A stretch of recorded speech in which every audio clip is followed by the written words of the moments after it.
Hello, friends. This is Darren Hayes of Pigskin.com. Before we take you to your favorite Sports History Network show, just want to tell you a little bit about some merch that you can pick up that represents your favorite SHN podcast. So far, there's t-shirts, coffee mugs, and even books from some of the authors that do podcasts right here on SHN. Who could buy something better than that, than have the history right from the gentleman that you hear talking about it? But we also are adding things each and every day. And where's that store, may you ask? Well, it's at SportsHistoryNetwork.com. Up at the top, there is the SHN merch button. Click on that. It'll take you right to the store, and you can be representing your favorite podcast and show the world that, hey, on the swag that I'm using, it's the headquarters of sports yesteryear, Sports History Network, and my favorite podcaster, the Sports History Network store. Shop there today. Now it's time to take a sports break, a look at sports history on a daily basis. Hello, my friends of sports history. This is Darren Hayes of the Sports Jersey Dispatch podcast. Welcome once again to the Pigpen, your place for all things great in sports history, and welcome to your sports break for October 22nd, as we will talk about some of the greatest athletes in the world, some of their great events that they performed on October 22nd, and the jersey numbers that they wore. And jersey numbers we're going to talk about will come up in just a moment, but want to let you know that we have some great plans happening over on Pigskin Dispatch. For the month of December, we are going to be honoring the 100th anniversary of the Rose Bowl, talking about the great history of the granddaddy of them all, one of those great college spectacles in sports that occurs every year right around New Year's Day.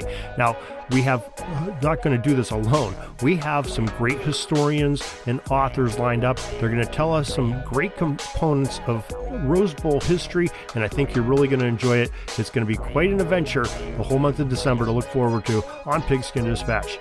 Now your jersey numbers for this October 22nd. Numbers are 4, 38, 1, 25, 14, 24, 12, 51, and 31. October 22nd, 1885, John Ward and several teammates secretly formed an organization called the Brotherhood of Professional Baseball Players, in which in essence was the first baseball players union.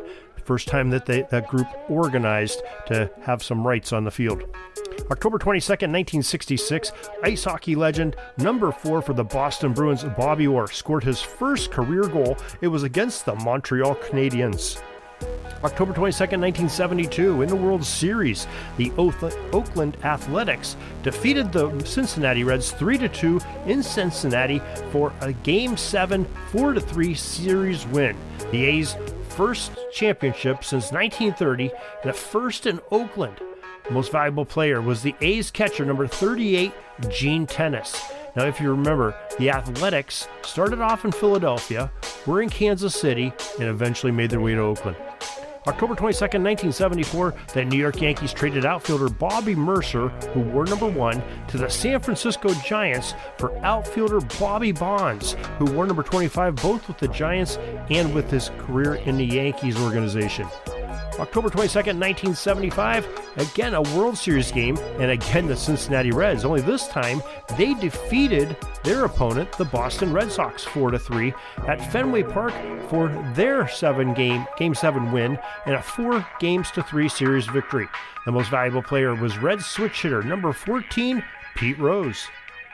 October 22nd, 1976, Rick Barry, number 24 of the San Francisco Warriors franchise in the NBA, began the longest NBA free throw streak in history, modern history. He made 60 shots from the charity stripe continuously in different games.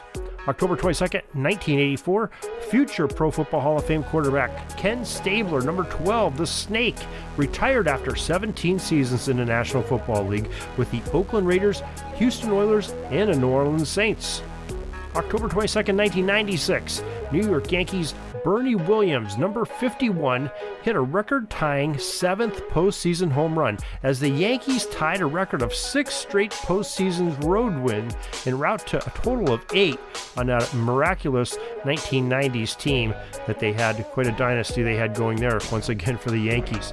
October 22nd, 1999, National Hockey League goaltender number 31, Grant Fuhr, wins his 400th career game versus the Florida Panthers.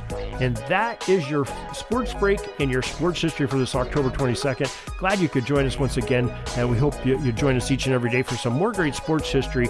And make sure you check out our friends over at the Sports History Network. We have 30 podcasters who are just bringing you there all each and every day.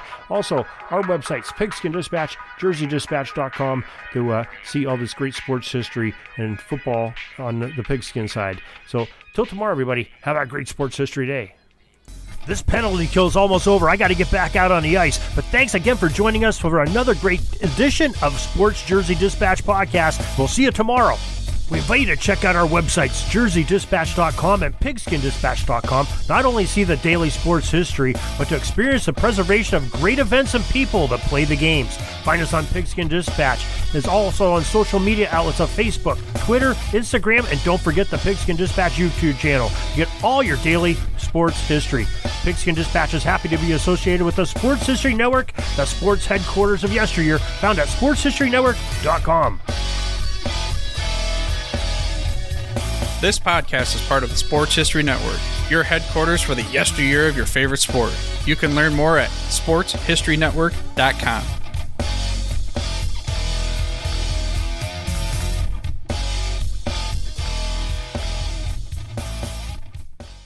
Hi, everybody. Dan and Andrew from Hello Old Sports here. We wanted to drop in and let you know about our latest episode. That's right. We interviewed the co-authors of Phyllis George, Shattering the Ceiling, a biography of groundbreaking broadcaster Phyllis George. And her life is really sort of a journey through 20th century America, from Miss America pageants to the Kentucky State House to the groundbreaking NFL Today show on CBS, even the Kentucky Colonels of the old ABA. We got into all sorts of stories about the Celtics under Red Auerbach, about the interview with Roger Staubach, about really all sorts of things, a fight between Brent Musburger and Jimmy the Greek. We really enjoyed talking with Lenny Shulman and Paul Volpone, who teamed up to write this book. The book is on sale right now, wherever books are sold. Within reason. Garage sales, probably not. So go ahead and pick up a copy today. And if you want a chance to win the book, you can go to sportshistorynetwork.com/giveaways and register for a chance to win. Goodbye, old sports.